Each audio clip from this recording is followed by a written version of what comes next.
Welcome, welcome, welcome, Brian. How are you? Well, thanks. How are you? Good, good. Thank you for joining the People's Voice Cafe NYC TV series, as I like to call it, since I don't have a better branding name.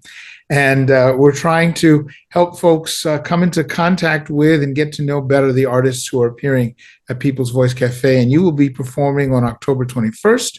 And we're absolutely thrilled that that's going to take place. So let's start at the beginning.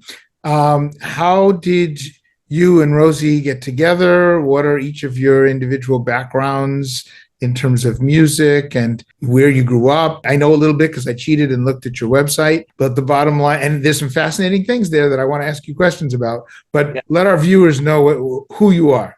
All right. Well, my name is Brian Amador. I grew up in Albuquerque, New Mexico, to the extent that I grew up. And then I came to Boston in 1979 to go to New England Conservatory of Music. And then Rosi was raised in Puerto Rico and moved to Philadelphia when she was 16. And I met her here in Boston. When I met her, she had not really been performing professionally, but she was a singer for a long time. And we met in 1984 when there was a cultural exchange trip being planned to Nicaragua in the middle of the Civil War there. Right, of course. And, we became part of a group called Arts for a New Nicaragua, which basically organized cultural exchange trips to Nicaragua. And we kind of met in the planning of their first trip and fell in love there, actually, in the revolutionary atmosphere of Nicaragua at that time. How Hemingway of you. Yeah, right.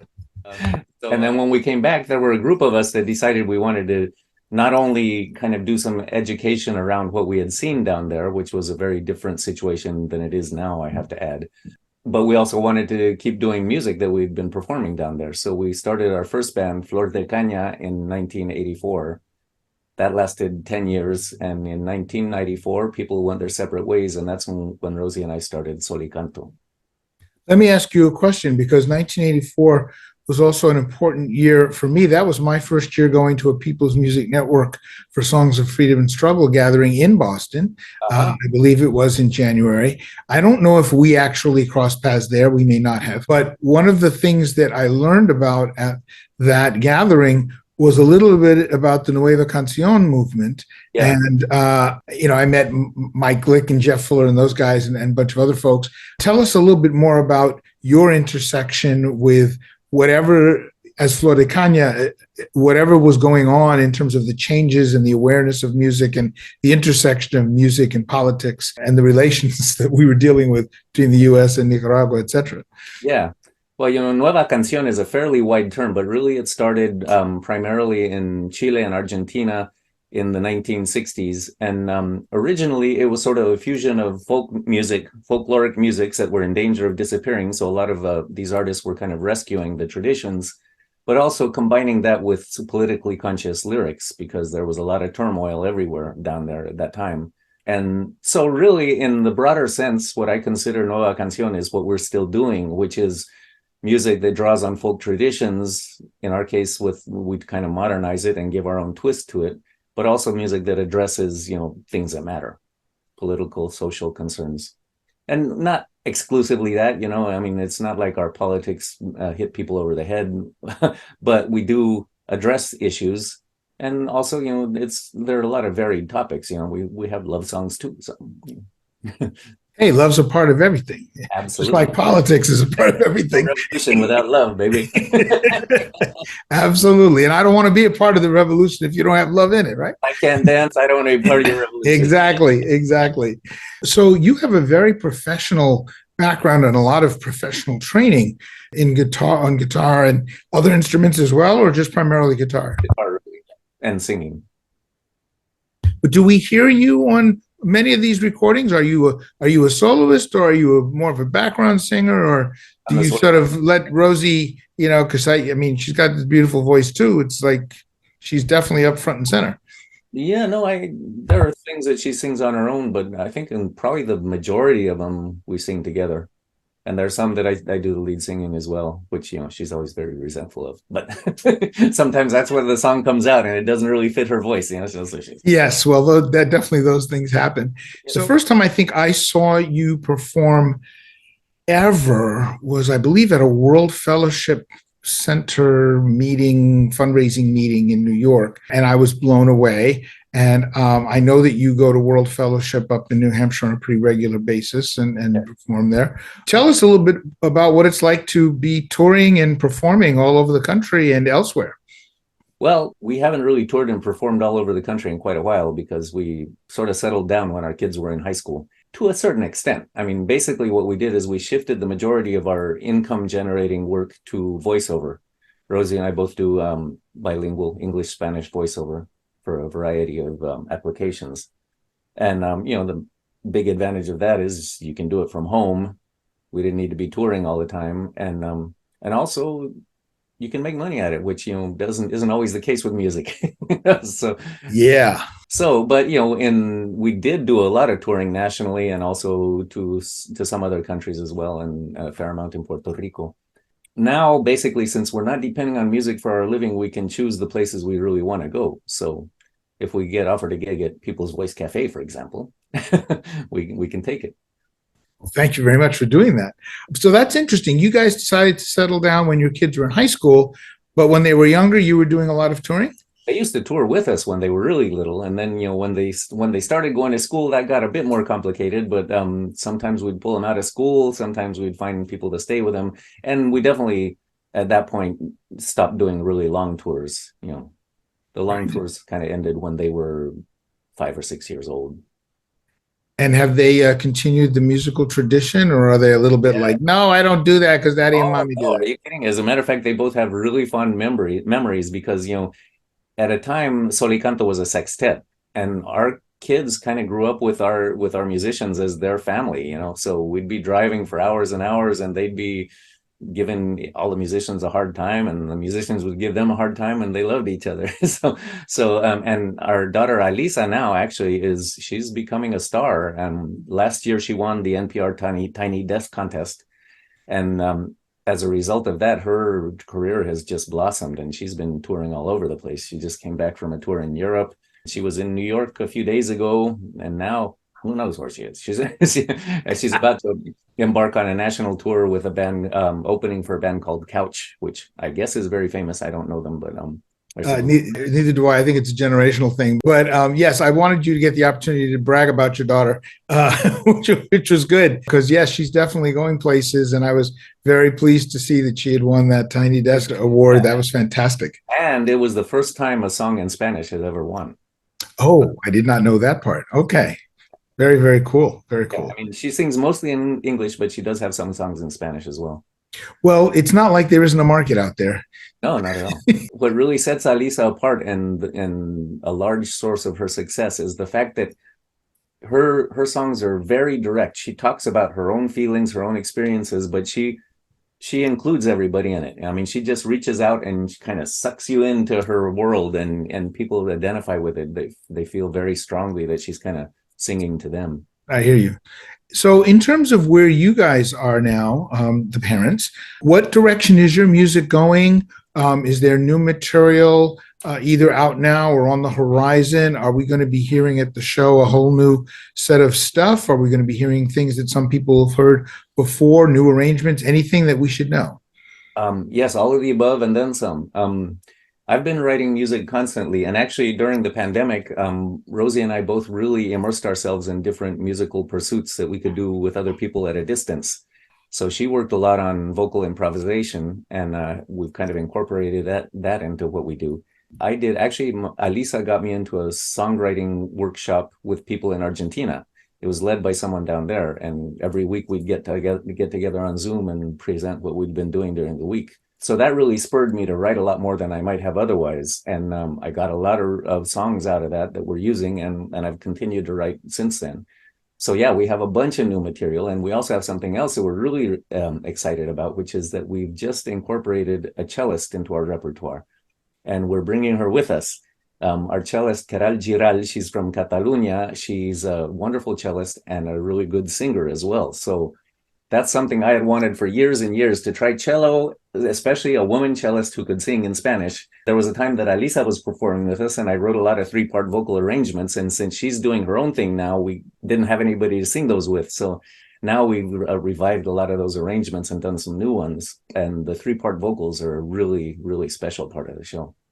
Well, speaking as a former cellist, only because I don't own one, so I'm totally out of practice, and as someone who loves to work with Barry Kornhauser on cello a lot, I totally support the cello movement. Yes, go cellos. Well, it's something I had dreamed of having for years, because in our format as a duo, which is I play nylon string guitar, Spanish guitar, and we both sing, and Rosi plays small percussion and cajón and bongos. We play with an upright bass player often when we do the larger ensemble, and I love it, but sometimes the bass is a little bit overpowering for just the Spanish guitar. And I always thought, well, a cello could fill the same function. They can do the Latin bass lines, pizzicato, but they can also play melodies. Plus, it's just a really beautiful instrument, and it's a little bit lighter in volume and sound than the bass. And so I thought it'd be great to try that, because I think it might be a little bit better balance with the guitar. And so far, it's working out beautifully. Yeah, I think the key is always that integration, that balance factor. And I certainly, even if I'm biased, I would say that having the cello makes lots of sense. So in terms of the songwriting work that you were doing, both of you, well, let me ask you specifically about the Argentinian songwriting workshop. What was different about that from other efforts you have made in terms of songwriting? Was there some different take, some different approach to creating a song than you had used before? To be honest, I haven't really done that. I haven't been in that many situations where I was like, sharing my work with other songwriters and getting feedback and giving feedback. So that was kind of new to me in general. It being in Argentina meant that it was almost all in Spanish, which was also really good, because mostly I write in Spanish. And for me, I don't know, it was really inspiring to see what other people were doing, and you'd get ideas. And I have a brand new song that I wrote in collaboration with one of those artists that was in the workshop, a wonderful singer-songwriter named Santiago Alonso. At one point, I had this song that I was really excited about, but I was a little bit stuck in one part. And I said, hey, you want to collaborate? And he said, sure. So I sent it down to him, and it took him a long time because he has a baby. But finally, he sent me back some ideas, and I put it all together, and it took shape. And so it is amazing. The collaborative process is amazing. It is. I will definitely say that I understand that it's hard to sort of open yourself up and share that when you're working on a piece that was formed in your head. And so it's kind of like, well, this is the way I hear it, this is the way it should be. It takes a lot of trust and a lot of openness and a lot of willingness to be extra creative to collaborate with somebody else. So I commend you on that. Yeah, I'm not there yet.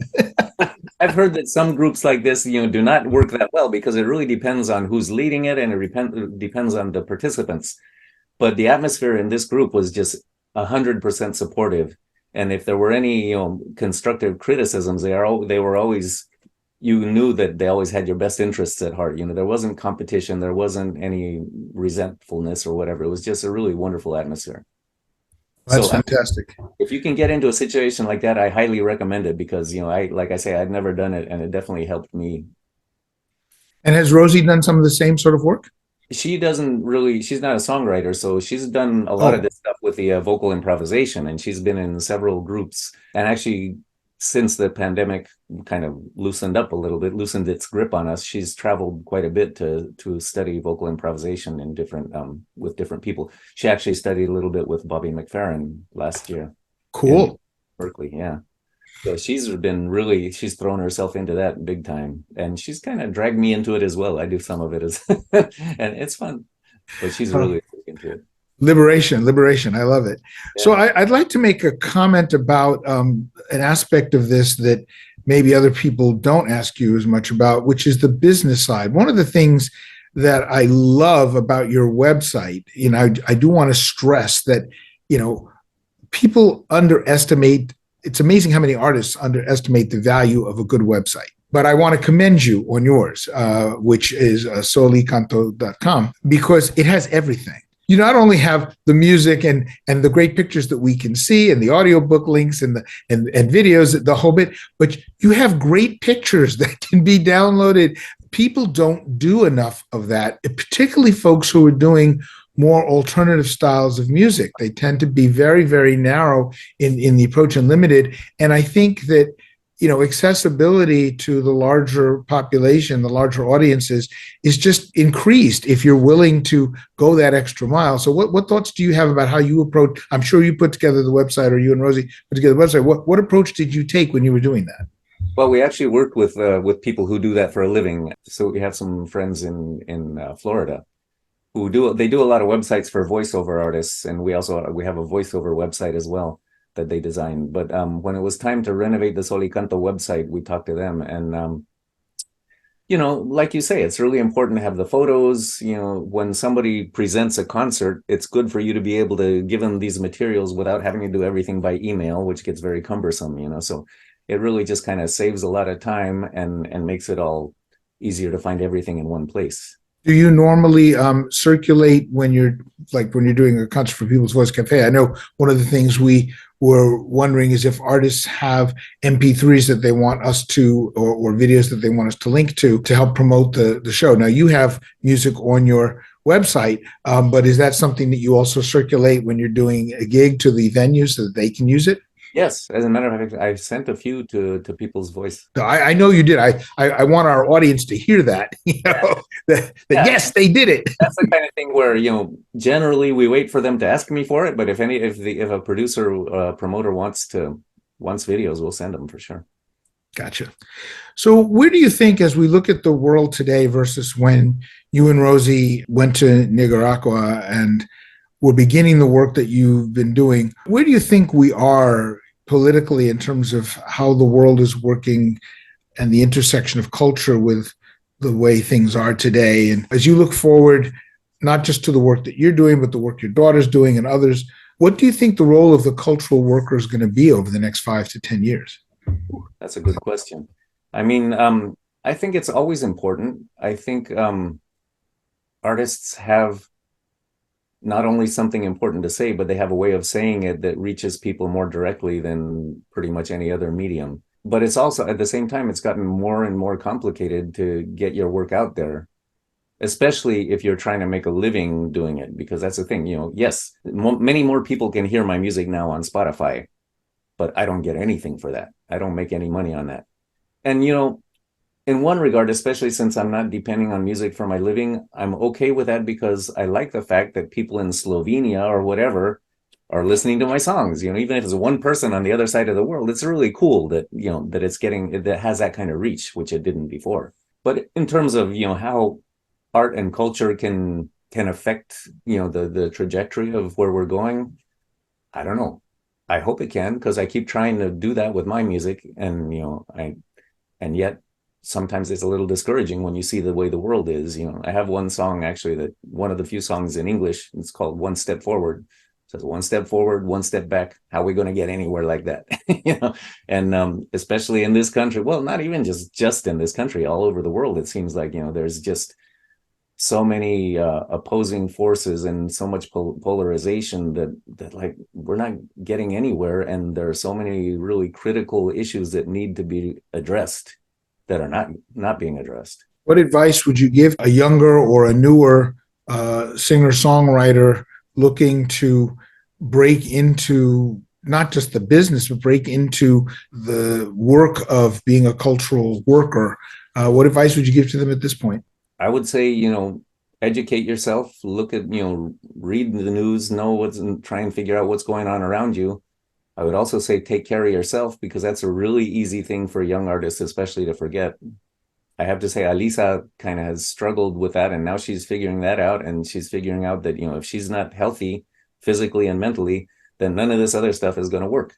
And, I think a lot of people, it takes them a while to come to that realization. So that's really important. Take care of yourself, take care of the people around you, ask for help when you need it, and then be as honest as you can in your work. Is there anything else you'd like to share with us that I forgot to ask or never thought to ask? Well, I don't know. We could go on and on. This has been a really fun conversation, but I can't think of anything really. But come on out and see us. We'd love to share our music with you. Well, I certainly look forward to it. I'm the little guy who drags the recorder around everywhere, so I always have a recorder in my back pocket. But I'm looking forward to hearing your music and partying because just what I've heard so far, I'm ready. I'm ready to move. I'm ready to sway, even if I don't understand all the words. It don't matter. Actually, there is one thing that I wanted to share with you. Sure, go ahead. Go ahead. And it's very exciting. When my kids were little, like 8 years old, we made a children's album, because our fans had been asking us for one for years. So we made a bilingual children's album. And the title track is El Doble de Amigos, Twice as Many Friends. It's about how the advantages of being bilingual. It says twice as many friends, twice as much fun. That's why 2 languages are better than 1. And so, the album did fine. And then we'd also done, in the last couple of decades, we've done a lot of work with this children's book publisher, Barefoot Books, who do really, really wonderful and very multicultural books. Last year, they approached me and they said, look, we'd like to make a book out of that song. Do you want to do that? I said, yeah, sure. So they turned my song into a picture book. They got this artist she's from Argentina, but lives in Brazil, to do the illustrations, just really beautiful illustrations. And this book came out. We're very happy with it. Now they're doing a Spanish language version of it. They had me write new lyrics in Spanish. And then last week, they write to me and Reach Out and Read of New York, of Greater New York, which is this wonderful organization that promotes literacy in children. One of the things they do is they buy a bunch of children's books, give them to pediatricians, and have them pass them out to families when they come in with newborns, and impress upon them the importance of reading to your kid from the very beginning, even if they don't understand what you're saying, And so they have decided that this is one of the books that they're going to be using this next year. And they invited me to some gala they're having in New York on the 12th. So so I'm going to make a couple of trips to New York in the near future. And it was just really exciting about that they want to use this book for such a wonderful cause. So. That's fantastic. That is absolutely fantastic. Congratulations.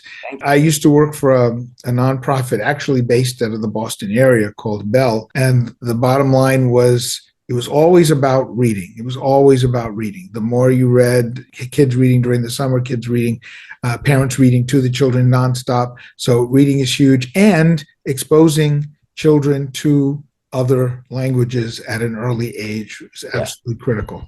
One of my great regrets is that although I was born in Puerto Rico, I only lived there for 4 months. My mother was from Brooklyn and my father was from Tennessee. And we moved to Brooklyn when I was 4 months old. And the only Spanish that I really learned was in the New York City Board of Education, which at that time really wasn't great about teaching Spanish. So I don't know the Spanish I should know. People look at me all the time and say, Boricua? I was like, not enough.